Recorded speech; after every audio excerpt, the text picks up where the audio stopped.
नमस्कार।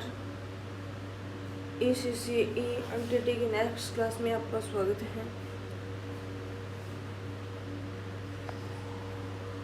आज हम पढ़ेंगे मनोविज्ञान में प्रेरणा के महत्व।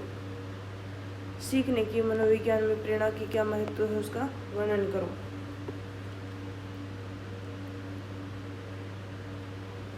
तो चलो शुरू करते हैं। प्रेरणा, अभिप्रेरणा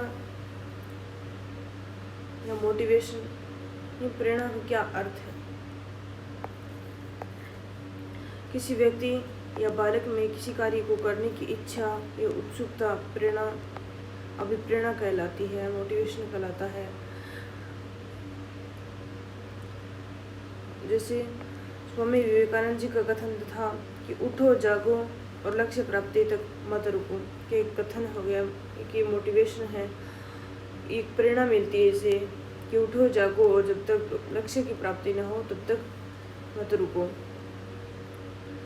दार्शनिककार वुडगिल के अनुसार अभिप्रेरणा की परिभाषा क्या है। अभिप्रेरणा या प्रेरणा एक ही है। अभिप्रेरणा की क्या परिभाषा है। क्रिया को उचित उत्तेजित होकर करने और नियंत्रण रखने की प्रक्रिया को अभिप्रेरणा कहते हैं।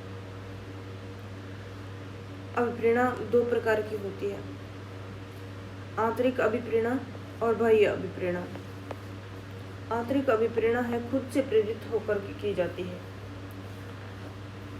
और अब बाह्य अभिप्रेरणा है वो दूसरों से प्रेरित होकर की जाती है।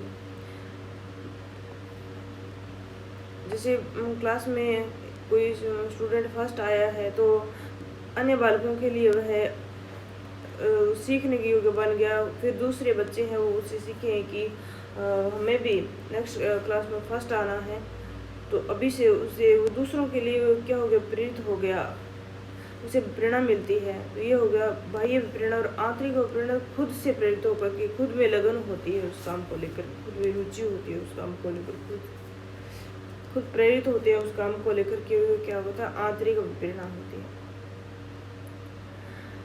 अभिप्रेरणा मोटिवेशन देने के बाद विद्यार्थी किसी भी कार्य को करने के लिए तत्पर उत्सुक हो जाए, इसके क्या लक्षण हैं कि प्रेरणा प्राप्त करते ही व्यक्ति या स्टूडेंट है या विद्यार्थी है,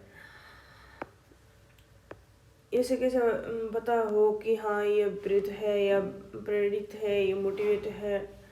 तो उसमें पहला है उत्सुकता। जब बालक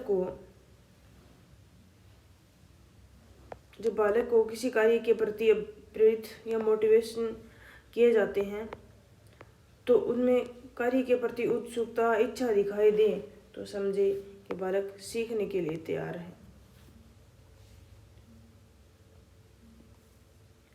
दूसरा पॉइंट है इसका शक्ति का संचालन। अभिप्रेरणा मोटिवेशन प्राप्त होते ही बालक अतिरिक्त शक्ति आ जाती है। इसमें बालक घंटों तक बिना रुके काम कर सकते हैं।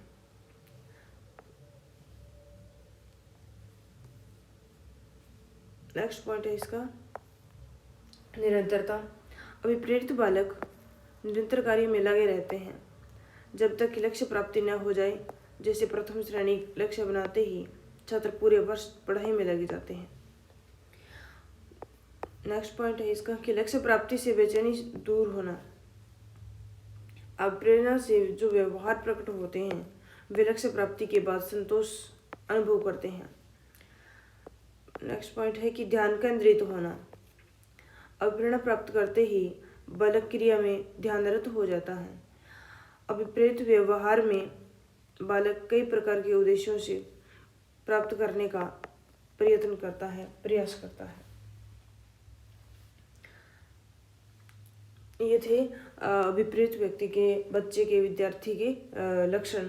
उसमें उत्सुकता दिखाई देती है, दूसरा शक्ति का संचालन होता है, तीसरा निरंतरता उसमें बनी रहती है, चौथा लक्ष्य प्राप्ति से बेचैनी से दूर होना और ध्यान केंद्रित होना।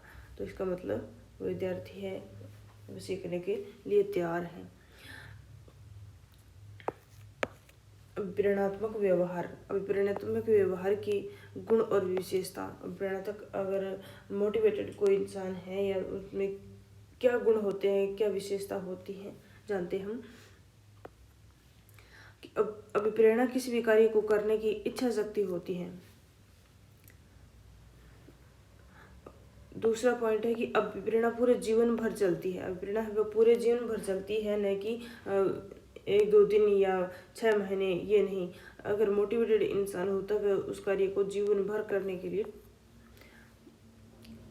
तो सोच ले तो ये समझो कि वह अभिप्रेरित व्यक्ति है। 3 नंबर पॉइंट है इसका कि यह व्यक्ति को हमेशा क्रियाशील रखती है। 4 नंबर पॉइंट है इसका, प्रेरणा सीखने का एक राजमार्ग है। 5 नंबर की अभिप्रेरणा चरित्र निर्माण में भी सहायता प्रदान करती है। नेक्स्ट है इसका कि अभिप्रेरणा आवश्यकता के साथ शुरू होती है तथा लक्ष्य प्राप्ति तक खत्म होती है।